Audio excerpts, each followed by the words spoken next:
Haryana day के उपलक्ष्य में हरियाणा के उप मुख्यमंत्री दुष्यंत चौटाला ने पंजाब सरकार को खुला ऑफर दे डाला है। दुष्यंत चौटाला ने कहा कि अगर पंजाब सरकार चाहे तो हम चंडीगढ़ को दिल्ली जैसा केंद्र शासित प्रदेश बना सकते हैं, बशर्ते पंजाब को पहले चंडीगढ़ और हाईकोर्ट को लेकर अपना हक छोड़ना पड़ेगा।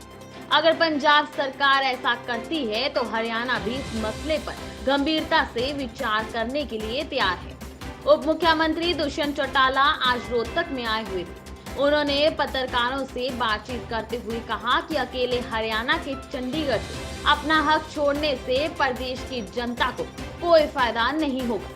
दोनों ही प्रदेशों को अपनी अलग अलग राजधानी बना लेनी चाहिए और चंडीगढ़ को दिल्ली के तर्ज पर अलग से केंद्र शासित प्रदेश बना देना चाहिए।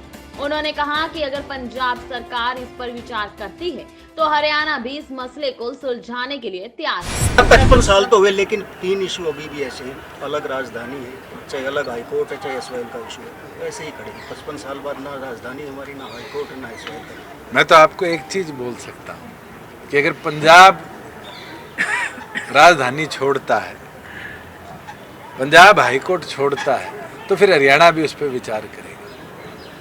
अगर हम चंडीगढ़ छोड़ते हैं तो मुझे नहीं लगता उसका बेनिफिट कोई हरियाणा प्रदेश को अकेले को, और अगर दोनों प्रदेश मिलकर चंडीगढ़ को दिल्ली की तरह एक यूनियन टेरिटरी बना दे और उसके बाद अपनी अपनी इंडिपेंडेंट कैपिटल हाईकोर्ट का बेंच बनाए, तो मुझे लगता है दोनों प्रदेशों के लिए बहुत बेहतर है।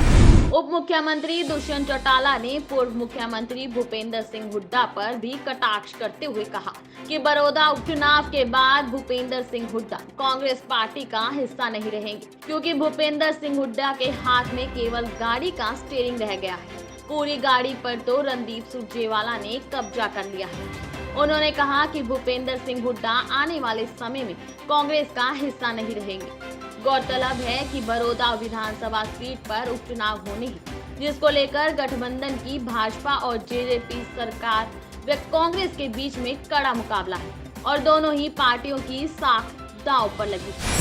सवाल है, भूपेंद्र सिंह हुड्डा ने कहा है कि जो हरियाणा डे पे आज हमने उनसे बात की तो उनका ये कहना है कि 2014 से आप सारे रोहतक के पत्रकार हो, एक चीज़ तो मैं आज आपसे पूछ लेता हूँ।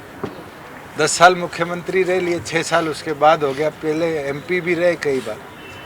वो हरियाणा नहीं बोल सकते, हरियाणा बोलेंगे। पहले उनको हरियाणा डे पर ये शपथ तो दिलाओ कि हरियाणा नहीं है, हरियाणा है हमारे प्रदेश का नाम। हरियाणा बोलते हैं, आप रिकॉर्डिंग देख लेना। मगर जहाँ दूसरी और आपके सवाल की बात है, भूपेंद्र सिंह हुड्डा जब गठबंधन की सरकार बनी उस दिन कहने लगे कि महीने में सरकार गिर जाएगी, 3 महीने में सरकार गिर जाएगी, 6 महीने में सरकार गिर जाएगी। आज मजबूती के साथ 1 साल सरकार का हुआ। प्रदेश में बड़े बदलाव भी लाए हैं। हमने जहाँ करप्शन की ओर लड़ाई को और मजबूत किया है, चाहे वो ट्रांसपोर्ट विभाग के आरटीए को बंद कर पूरी तौर पर रीस्ट्रक्चर करने की बात हो, रजिस्ट्रेशन सिस्टम को, लोगों को दिक्कत आई है मगर उसको दुरुस्त किया। और मैं आपको आंकड़ा बता देता हूँ कि रोहतक में प्रॉपर्टी टैक्स कभी करोड़ों में नहीं जमा हुआ। तो मेरे बाद आप मेयर से भी रिकॉर्ड ले लेना कि जब से नया रेवेन्यू रिकॉर्ड का सिस्टम आया है, करोड़ों रुपया आपके प्रॉपर्टी टैक्स और डेवलपमेंट चार्ज का रोहतक में जमा हुआ। ये जो बदलाव है कहीं ना कहीं ये बाबुओं के जो चक्कर काटने पड़ते थे इसको रोक चुका है। और हमारा ये प्रयास है कि आने वाले भविष्य के अंदर दुरुस्तता के साथ एक एक हरियाणवी को ताकत मिले, उसकी सुविधाएं आसानी से उसको मिलने का काम करें। सिंगल विंडो सिस्टम आज रेवेन्यू में हमने बनाया और विभागों में भी हम बना पाए। इस प्रयास के साथ हम आगे बढ़े। कहते हैं कि जेजेपी का वोट कैंडिडेट नहीं है, इसलिए जेजेपी का वोट कांग्रेस को जाएगा। आप रिजल्ट आ जाए। और मैं एक चीज़ कह सकता हूँ, जो ये कहते हैं कि वोट नहीं आएगा, उनके पास तो अब स्टेयरिंग पता है बचा है। गाड़ी तो सोनिया गांधी ने रणदीप सुरजेवाला को दे के बिहार भेज दी। और जैसे रिजल्ट आएगा, कल भिवानी में एक पैरेलल रैली हुई थी, नहीं हुई थी? सारी कांग्रेस तो भिवानी थी, बड़ौदा में तो कांग्रेस नहीं थी।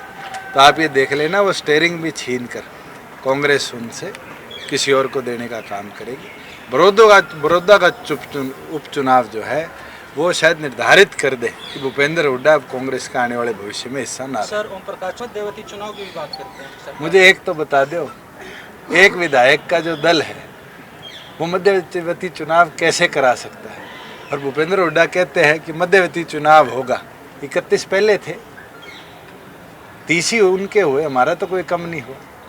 श्री कृष्ण जी आज हमारे बीच में नहीं रहे। 30 के अगर 31 होते हैं तो भी राज कैसे पलटेगा? वो तो वो बात होगी, 2 छोरे बैठे बात कर रहे थे कि तुम कितने भाई हो, अगला कहता है 3 है, तो पूछते क्यों पूछा? कहते इसलिए पूछा, 4 होते तो ताजमहल बना देते। तो ये हालत है भूपेंद्र हुड्डा की कि वो बड़ौदा के ऊपर तो राज पलटने की बात करते। न्यूज इंडिया के लिए हरियाणा से खास रिपोर्ट।